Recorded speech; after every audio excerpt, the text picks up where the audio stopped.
Sure,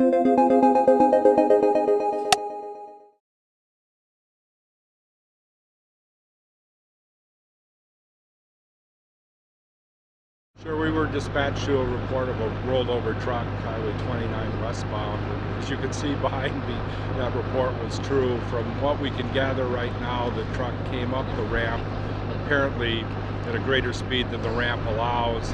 And as he came into the turn, the inertia pushed him out and over. This has been fairly common on this highway and even on the old 2953 interchange. The driver is okay. Refused any medical attention. We're right now in the process of sealing the diesel tank so we don't have any diesel fuel leaking on the ground. We're waiting for his supervisor, and the Wisconsin State Patrol is sending a motor vehicle inspector to look at the truck.